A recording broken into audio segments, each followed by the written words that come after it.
সুনামগঞ্জে নদ নদীর পানি বিপদসীমার ওপরে। আসসালামু আলাইকুম, স্বাগত জানাচ্ছি। আমি আব্দুল কাদির রাজু। আপনাদেরকে জানিয়ে দেওয়ার চেষ্টা করব সিলেটের বর্তমান বন্যা পরিস্থিতি ও আবহাওয়ার আপডেট। সঙ্গেই থাকুন। উজানের বৃষ্টিপাত আর পাহাড়ি ডলে ফের বিপদসীমা অতিক্রম করেছে সুনামগঞ্জের সুরমা কুশিয়ারা সহ সব নদ নদীর পানি।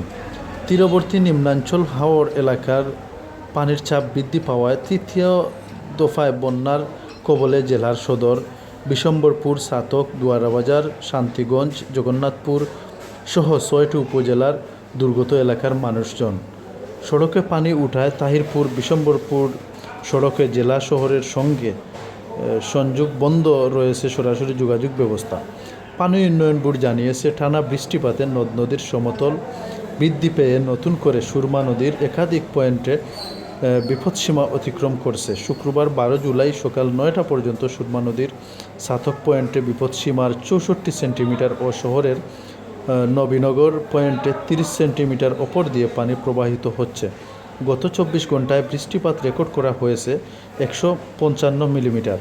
আগামী ২৪ থেকে ৪৮ ঘন্টা সিলেটের সুনামগঞ্জ অঞ্চলের উজানের বৃষ্টিপাত অব্যাহত থাকার পূর্বাভাস জানিয়েছে আবহাওয়া অধিদপ্তর।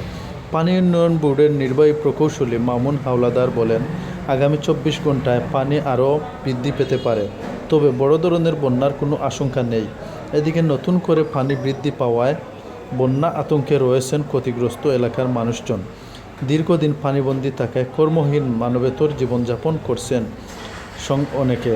সংশ্লিষ্ট নিম্ন আয়ের মানুষজন। এই অবস্থায় সরকারের সহযোগিতা চেয়েছেন তারা।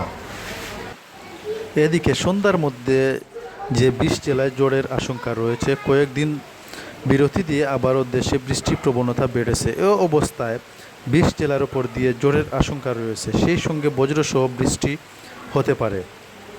শুক্রবার ১২ জুলাই সকাল ১০টা থেকে সন্ধ্যা ৬টা পর্যন্ত দেশের অভ্যন্তরীণ নদীবন্দরের জন্য দেয়া আবহাওয়া পূর্বাভাসে এ তথ্য জানা গেছে। আবহাওয়া অধিদপ্তরের আবহাওয়াবিদ শাহনাজ সুলতানা সই করা সতর্কবার্তায় বলা হয়েছে, রংপুর, দিনাজপুর, রাজশাহী, পাবনা, বগুড়া, টাঙ্গাইল, ময়মনসিংহ, ফরিদপুর, মাদারীপুর, যশোর, কুষ্টিয়া, খুলনা, বরিশাল, ঢাকা, পটুয়াখালী, নোয়াখালী, কুমিল্লা, চট্টগ্রাম, কক্সবাজার এবং সিলেট জেলার ওপর দিয়ে তীব্র ঝড় বয়ে যেতে পারে বলে আশঙ্কা করা হয়েছে।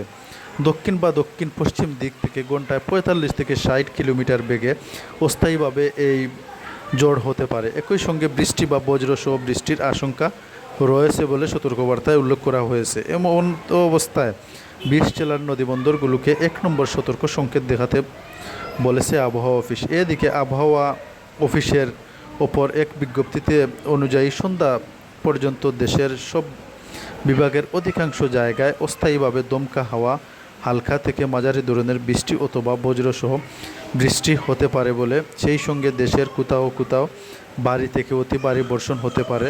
বৃষ্টিপাতের প্রবণতা কয়েকদিন অব্যাহত থাকতে পারে বলে জানিয়েছে আবহাওয়া অধিদপ্তর। ঢাকায় ৬ ঘন্টায় ১৩০ মিলিমিটার বৃষ্টি, ডুবল ২৩টি সড়ক।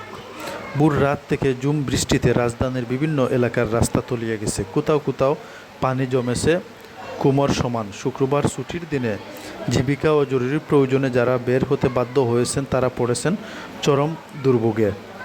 রাস্তাগুলো জলাবদ্ধতা, অনেক এলাকায় যানবাহন চলছে ধীর গতিতে, কোথাও কোথাও যান চলাচল একেবারেই বন্ধ হয়ে গেছে। যাই হোক, আমরা চেষ্টা করলাম আজকে বাংলাদেশের মোটামুটি আবহাওয়ার খবর দিতে। অবশ্যই আপনারা আমাদের সাথে থাকবেন। ধন্যবাদ।